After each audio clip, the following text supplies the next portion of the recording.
ओम श्री लक्ष्मी नारायण जी नमः। 8वां सकंद, पहला अध्याय। परमेश्वर का हरि अवतार लेकर हाथी का प्राण बचाना और वामन अवतार धरकर राजा बलि से 3 पग पृथ्वी दान लेना। पहला अध्याय। शुकदेव जी का मनमंत्रों की कथा कहना। राजा परीक्षित इतनी कथा सुनकर बोले, हे शुकदेव स्वामी, राजा स्वायंभू मनु के वंश का हाल मैंने सुना। अब मनमंत्रों के नाम और जिस जिस मनमंत्र में परमेश्वर ने जो जो अवतार लिए थे उनकी कथा सुनना चाहता हूँ, सो कहिए। शुकदेव जी बोले, हे परीक्षित, स्वायंभू मनु से लेकर आज तक 6 मनवंतर बीते हैं। सो पहले मनवंतर की कथा, जिसमें वही स्वायंभू मनु ने राजा होकर 2 पुत्र और 3 कन्या उत्पन्न किया था, तीसरे, चौथे और 5वें सकंद में तुमसे वर्णन कर चुके हैं। उन्हीं की तीसरी कन्या आकुति थी, जो रुचि प्रजापति को ब्याही गई थी। इसी मनवंतर में यज्ञ भगवान ने अवतार लिया। एक समय राजा स्वायंभू मनु सुभद्रा नदी के तट पर एक पग से खड़े होकर तप करते थे। उस समय राक्षसों ने आकर उनके तप में विघ्न करना चाहा। तब उन्हीं यज्ञ भगवान ने राक्षसों के हाथ से स्वायंभू मनु को बचाकर तीनों लोकों का लक्ष्मी समेत राज्य भोगा। यह सब कथा पहले मनवंतर की है। दूसरा, सावरोचिष मनु अग्नि का पुत्र हुआ। उससे देवता आदि मनु के बेटे रोचन नाम का इंद्र, तुषिता आदि देवता और उजस्तंभ आदि सप्त ऋषिवर हुए। शिरस ऋषिवर के यहाँ विभव नाम परमेश्वर ने अवतार लेकर 88,000 ऋषिवरों को ज्ञान का उपदेश किया। तीसरा, उत्तम नाम मनु राजा प्रियव्रत का पुत्र हुआ। उसमें पवन आदि मनु के बेटे सत्यजीत नाम इंद्र, सत्य आदि देवता और परमेश्वर आदि सप्त ऋषि हुए।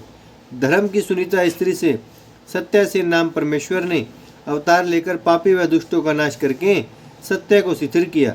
चौथा, तामस नाम मनु उत्तम का भाई हुआ। उसमें पृथु आदि मनु के बेटे विशख नाम इंद्र, सत्यक आदि देवता और ज्योति धर्म आदि सप्त ऋषि हुए। हरि मेघा ऋषिवर के यहाँ हरि नाम परमेश्वर ने अवतार लेकर गराह से गजेंद्र को छुड़ाया।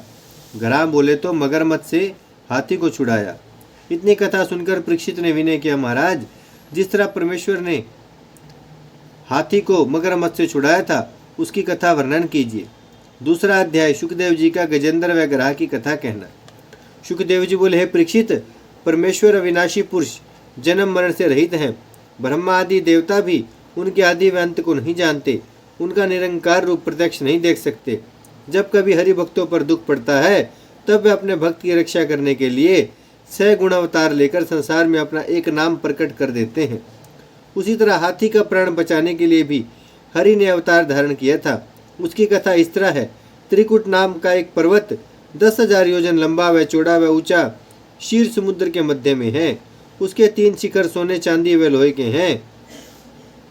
उसके एक शिखर में अनेक रंग के उत्तम रत्न ऐसे जड़े हैं कि जिसका प्रकाश सूर्य से अधिक था। उस पहाड़ पर देवता व गंधर्वादिक अपनी अपनी स्त्रियों समेत रहकर विहार करते थे।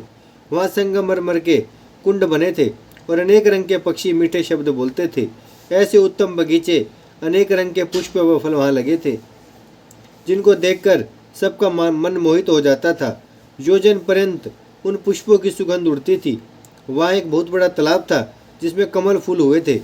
उसमें कच्छ मच्छ व गरादिक रहते थे। एक दिन सब हाथियों का राजा गजेंद्र, जो उस पर्वत पर रहता था, जेठ महीने में दोपहर के समय प्यासा होकर 1000 हथिन व 1000 बच्चों को साथ लिए उस तालाब पर जल पीने के लिए चला। मद बहने से उसके चारों ओर भंवरे गूंजते थे। जब वह अपने उमंग से जो 10,000 हाथी का बल रखता था, रास्ते में झूमता, वृक्षों को गिराता और पत्तों को खाता हुआ तपन का मारा तालाब में जाकर घुसा और जल पीकर अपनी हथिन व बच्चों को सूंड से पानी पिलाकर उनके साथ कलोल करने लगा। तब एक गराह ने, एक मगरमच्छ ने, जो उससे भी बलवान था, आकर हाथी का पिछला पैर पकड़ लिया। हाथी व गराह से युद्ध होने लगा। कभी गजेंद्र अपने बल से गराह को खींचकर सूखे में ले आता और कभी गराह उसको खींचकर पानी में ले जाता था। जब इसी तरह उन दोनों को लड़ते लड़ते 1000 वर्ष बीत गए और उसकी हथिन व बच्चा बड़ा परिश्रम करने पर भी गजेंद्र को गराह से छुड़ा न सके, तब अधैर्य होकर उन्होंने समझा कि वह हाथी जीता नहीं बचेगा। इसके साथ हम लोग अपने प्राण क्यों देवें। ऐसा विचार कर हाथी को अकेला छोड़कर वे सब वन में चले गए। गजेंद्र के प्राण कंठ में आ गए थे।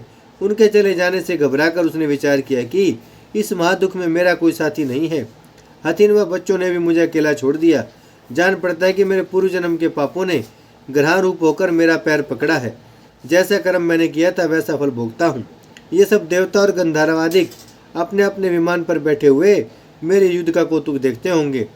इनमें से भी कोई मेरे प्राण नहीं बचाता। इसलिए अब मैं उस परम ब्रह्म की शरण में जाऊं जो काल का भी मालिक है, तो मेरे प्राण बचें।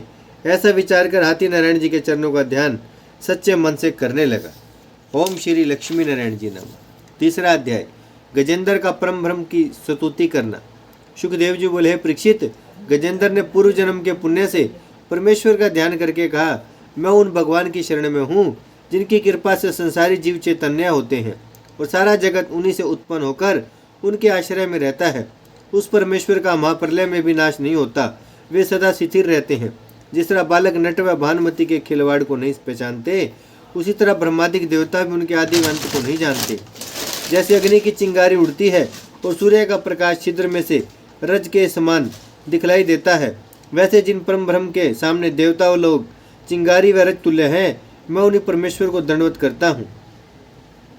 जिनके बहुत से नाम व स्वरूप हैं, प्रकट में उनका कोई रूप दिखलाई नहीं देता और वह आप मुक्त रूप होकर सब कार्य करते हैं, उनको मैं नमस्कार करता हूँ।